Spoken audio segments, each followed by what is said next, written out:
Every year we get surprised by some small film that comes out of nowhere, does massive box office, and everybody acts like it's some kind of miracle. It's just a good film.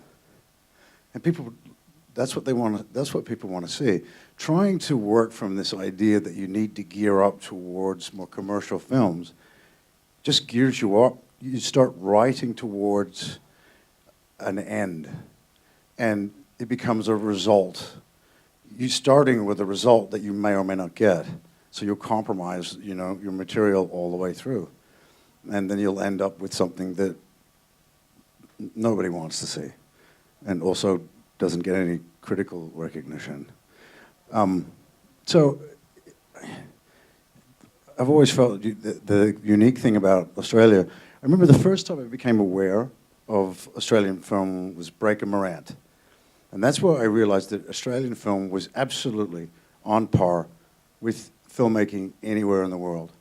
And it still is. And I think that the industry here suffers from these fissures, and it may be a bit of an insecurity complex, but they don't need to have one. They're just as good as anyone working anywhere. Just tell a good story, people will go. Well, it's always hard, of course, telling a true story, and while the people are alive, whose story you're telling, and so you do have to be very careful. And so it was wonderful that we had the agreement of so many people who had been caught up with Lee, with his life, and they agreed to have their names used and their characters portrayed.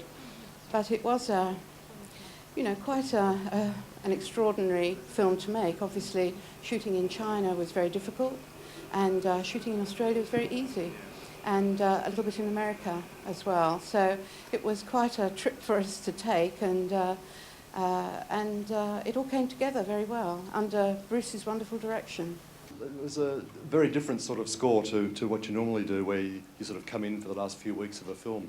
On this one, I was right in from the very beginning of the film, right from script stage, laid script, right through, because I had to compose music that needed to be danced to before they filmed it, and then right through the whole process to the end.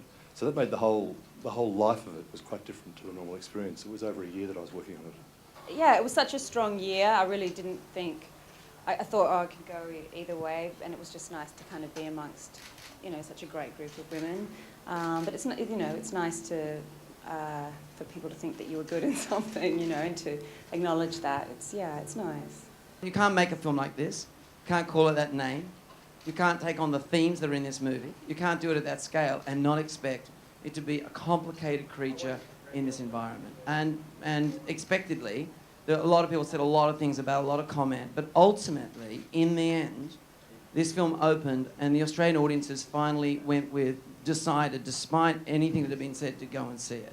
And that's a good thing for everyone, because ultimately, you know, the rhythm of audiences embracing Aussie films goes on.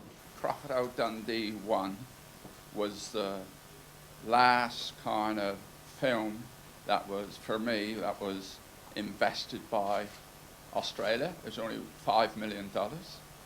After that, when we went to Matrix, from 1996 to 1998, when Matrix started to form, working on big American pictures changed dramatic with budgets of 200 million. And that was great for our young people and for me, where we had a chance to exploit the bigger toys, the bigger avenues to work with in different skills. But coming to the present day, ironically enough, the crisis, the global, the financial crisis, going back to all the budgets being really tight, not necessarily on American films, but in our local industry, is slightly taking the fun and energy out of movie making. And we must retain the fun. It's a nice way to end the year. And it's incredibly exciting to be part of such an array of amazing cinema this year. So, just to see, Baz and Brandon presenting the award to Warwick and Kath, you think, gosh, how far has our cinema come? when I first started in the industry a zillion billion years ago, it was sort of like the AFIs was absolutely key of everything, and it was just complete pies in the sky when you're a teenager and you're just loading film and that. So to be here, and we won best film, best script, and that is just so special, so beautiful. You know, that's, you know, it's hard work, but we've put in the hard yarns and we've come a long way, and Australia's decided, and we won.